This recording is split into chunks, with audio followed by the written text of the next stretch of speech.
हाँ, तो आज का हमारा टॉपिक है how to improve blood circulation. हमारी बॉडी के अंदर हम without any medicines, without any side effect किस तरीके से ब्लड सर्कुलेशन को इम्प्रूव कर सकते हैं। इसके लिए मैं आपके साथ कुछ ट्रिक्स है वो शेयर करना चाहती हूँ।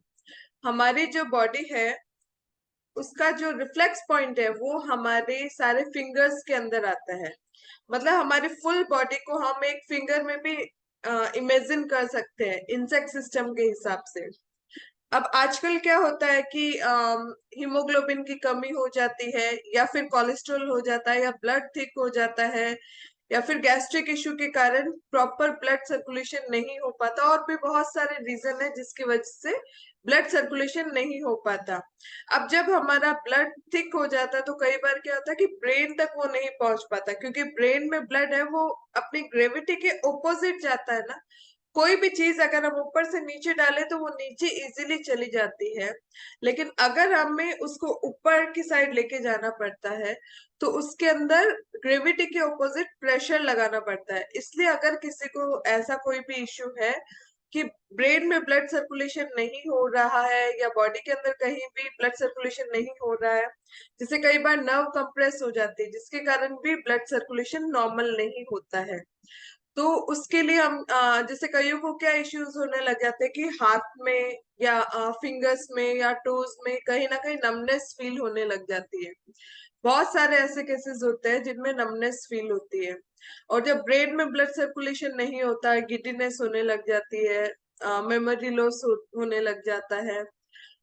तो अगर इस तरह का कोई भी इश्यू हो जहां आपको लग रहा है आपकी बॉडी में नमनेस आ रही है, ब्लड फ्लो प्रॉपर नहीं है, तो उसके लिए एक बहुत सिंपल ट्रिक है जो हम सोच भी नहीं सकते कि इतना इजी है। आपके घर में कोई ना कोई डोरी तो अवेलेबल होगी ही। कोई भी तरह की डोरी आप ले सकते हो। तो जैसा मैंने बताया कि ये जो हमारी फिंगर है वो हमारी फुल बॉडी को रिप्रेजेंट करता है, तो आपको क्या करना है, ये डोरी लेके आपके फिंगर पे इस तरीके से आपको टाइटली लपेटना है डोरी को, इस तरीके से। तो जब हम इसको टाइट से लपेटते हैं तो आप देखोगे कि जब मैं ऊपर वाले जॉइंट तक आ रही हूँ तो अब यहाँ पे मेरे को बहुत ज्यादा पेन शुरू हो गया है। मतलब जो पूरा ब्लड इस फिंगर में था वो पूरा ब्लड यहाँ पे फिंगर के टिप पे आ गया है। तो अकॉर्डिंग टू फिंगर थेरेपी ये जितने भी हमारे फिंगर टिप्स है ना वो हमारे ब्रेन को रिप्रेजेंट करते हैं। तो जब ये ब्लड है वो हमारे यहाँ फिंगर टिप पे आ गया है तो हमें इसको इसी तरीके से 2 to 5 मिनट तक ऐसे ही रहने देना है। तो इससे क्या होगा, अब जैसे क्या होता है कि कोई भी नाले में या कोई भी पाइप के अंदर ब्लॉकेज हो जाता है, हम उसको प्रेस करके रखते हैं, फिर जैसे ही उसके प्रेशर को हटाते हैं वो एकदम तेज स्पीड के साथ फ्लो करता है, तो उस रास्ते में जो भी ब्लॉकेजेस होंगे ना तो उसको वो रिमूव कर देगा। ठीक है। तो इस तरीके से ये जो मैंने किया है अभी थोड़ा सा पेनफुल ज्यादा हो गया और ब्लूइश होने लग गया है।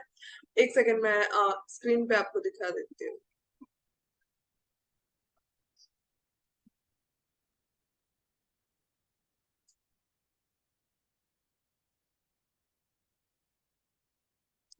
ये इस तरीके से टाइट करने से यहाँ पे ब्लड है वो पूरा इकट्ठा हो गया।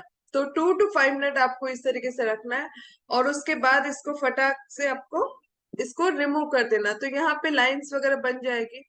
और एकदम तेज से जब ब्लड है वो वापस अपनी जगह पे आएगा, तो इससे क्या होगा कि यहाँ जो भी ब्लॉकेजेस होंगे वो आपके रिमूव हो जाएंगे। तो ये एक फिंगर एक फुल बॉडी को रिप्रेजेंट करता है।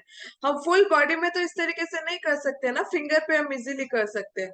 तो जिसको भी नमनेस रहता है या ब्लड फ्लो प्रॉपर नहीं है और ब्रेन में ब्लड सर्कुलेशन नहीं हो रहा है, उनको इस तरीके से अपने फिंगर पे डेली करना है। डेली सारे के सारे फिंगर्स पे करना है, तो इस तरीके से।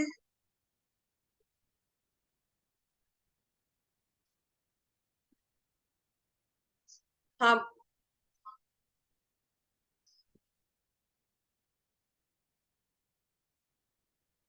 अनम्यूट कीजिए ना।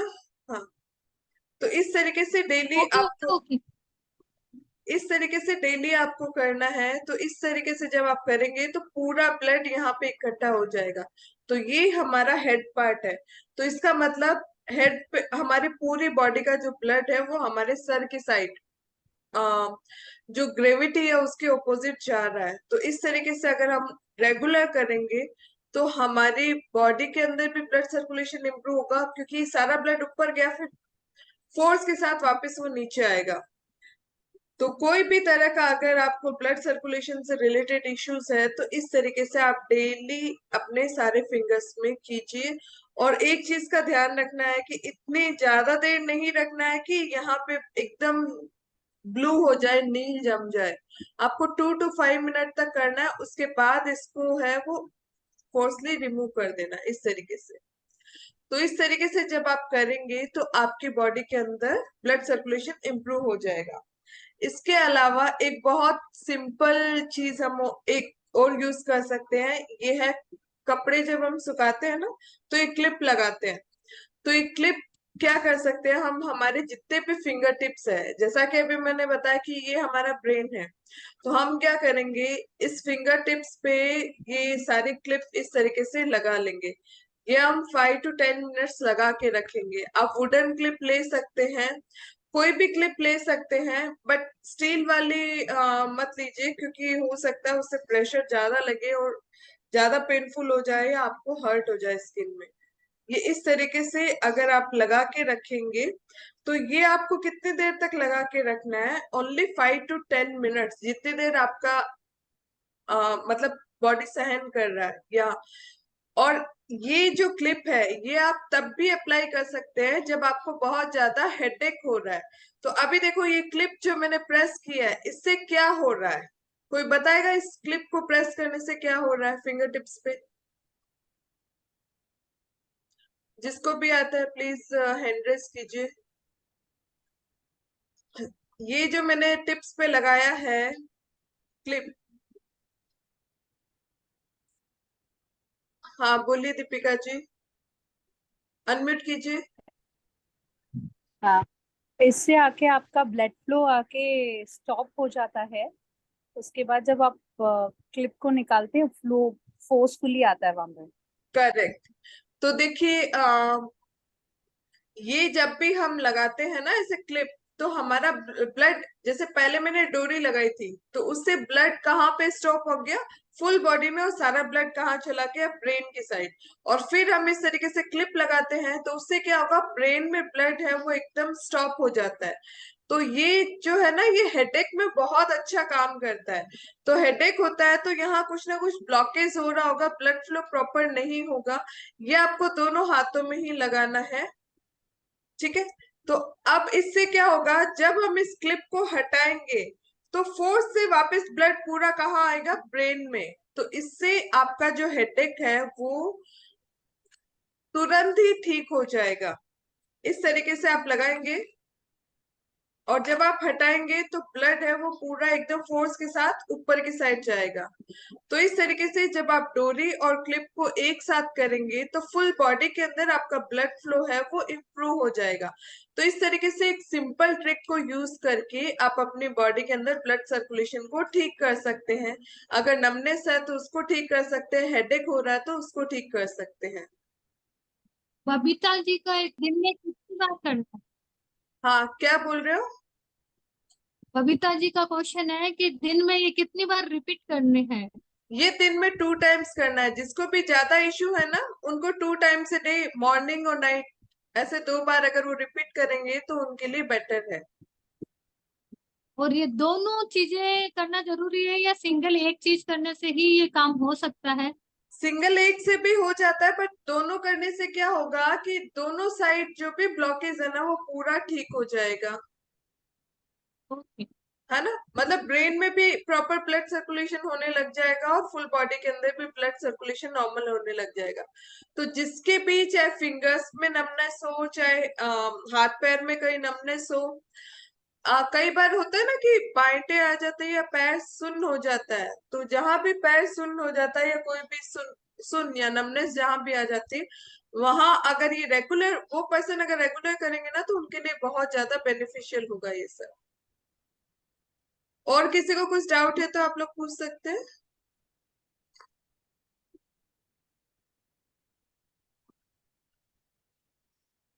हाँ, एक्चुअली जो भी रूट कॉज होता है ना कोई भी डिजीज का, उसका यही होता है कि ब्लड फ्लो प्रॉपर नहीं हो रहा, और जब ब्लड फ्लो नहीं होगा तो ऑक्सीजन भी प्रॉपर नहीं सप्लाई होगा, और जब ऑक्सीजन सप्लाई नहीं होगा तो बॉडी को जो भी न्यूट्रिशन चाहिए वो सब नहीं मिल पाएंगे। तो इस तरीके से अगर आप ये करते हैं तो आपका बॉडी के अंदर ब्लड सर्कुलेशन है वो इम्प्रूव हो जाएगा। अगर किसी को कोई अगर क्रोनिक डिजीज हो, हाँ, अगर किसी को या भी फिर कोई भी तरह की क्रोनिक डिजीज हो, या बॉडी के अंदर हीट ज्यादा हो, या कोई भी तरह का इश्यू हो ना, कोई भी तरह का इश्यू हो, सब लोगों के लिए ये चीज बेनिफिशियल है कि जब भी आप रात को सोते हैं उससे पहले कोकोनट ऑयल से पूरा हथेली पे अच्छे से मसाज करना है, पगतली पे अच्छे से रगड़ के मसाज करना है, और जहां और ईयर ईयर में ये जो ईयर लोब है ना उसको अच्छे से मसाज करना है। तो इस तरीके से जब आप मसाज करेंगे तो हमारी फुल बॉडी की जो भी नर्व है ना वो पूरी रिलैक्स हो जाएगी, ब्लड सर्कुलेशन इंप्रूव होगा, नींद अच्छी आएगी। हाँ, और आपको जितने भी जॉइंट्स है, ये देखो अभी दिख रहा होगा कि यहाँ देखो बोन के बीच में गैप है, तो ये सब गैप के अंदर भी आपको अच्छे से मसाज करना है, इस तरीके से सारे गैप के अंदर भी मसाज करना है। और जो आपकी फिंगर है उसमें जितने भी जॉइंट होते हैं ना उसको इस तरीके से ट्विस्ट करना है, जितने भी जॉइंट है उसको इजीली, जब आप ऐसे ट्विस्ट, देखिए इस तरीके से भी आप ट्विस्ट कर सकते हैं सारे जॉइंट्स को। तो इससे क्या होगा कि जॉइंट में कोई भी तरह का पेन होगा, कोई भी तरह का टॉक्सिन्स होगा, वो भी रिलीज हो जाएगा, और फुल बॉडी के अंदर ब्लड सर्कुलेशन है वो इम्प्रूव हो जाएगा। तो इस तरीके से सारे जॉइंट्स के आपको अच्छे से डेली मसाज करनी है। और उसके बाद ये जो हमारे वेब बनते हैं उसको अच्छे से इस तरीके से प्रेस करना है। थम थम पे भी इस तरीके से प्रेस करना है, और ये जो जॉइंट है इसको भी आपको अच्छे से प्रेस करना है। तो ये जब आप मसाज करेंगे तो फुल बॉडी के अंदर ब्लड फ्लो है वो प्रॉपर होने लग जाएगा, ब्लड फ्लो होगा, माइंड एकदम रिलैक्स हो जाएगा, क्योंकि जब भी ये हम इस तरीके से मसाज करते हैं ना ब्लड सर्कुलेशन इंप्रूव होने की वजह से माइंड में जब ब्लड फ्लो होगा तो उससे क्या होगा, नींद भी अच्छी आएगी। जिसको भी नींद की प्रॉब्लम रहती है ना वो भी अच्छे से सारे फिंगर टिप्स पे अच्छे से मसाज करेंगे, कोकोनट ऑयल अप्लाई करेंगे, हथेली और पगतली की पूरी अच्छे से मसाज करेंगे, और ईयरलोब की मसाज करेंगे। ठीक है, तो इस तरीके से जब मसाज करेंगे तो फुल बॉडी के अंदर ब्लड फ्लो नॉर्मल होगा, नींद की प्रॉब्लम है वो दूर होगी, माइग्रेन ठीक होगा। तो ये जो है वो कोई भी कर सकता है, और जिसकी बॉडी में मतलब कोल्डनेस ज्यादा है, गर्मी गर्मी हो तो कोकोनट ऑयल यूज करेंगे, और जिसकी बॉडी में ठंडक बहुत ज्यादा रहती है ना, हाथ पैर एकदम ठंडे ठंडे रहते हैं, ब्लड फ्लो प्रॉपर नहीं होता, तो ऐसे लोग क्या करेंगे, सरसों के तेल से पगतली की अच्छे से मसाज करेंगे, है ना। तो उससे क्या होगा, उनकी बॉडी में हीट है वो इंक्रीज होगा। तो अपनी बॉडी के अकॉर्डिंग आपको ऑयल को यूज करना है, अगर ठंडी है तो कोकोनट, ठंडी है तो सरसों का तेल यूज करेंगे, मस्टर्ड ऑयल, और अगर बॉडी में हीट ज्यादा है तो कोकोनट ऑयल को यूज करेंगे। ठीक है, तो इस तरीके से आपको अपनी बॉडी के अकॉर्डिंग मसाज करनी है, इससे आपका ब्लड फ्लो है वो नॉर्मल होगा और नींद भी अच्छी आएगी।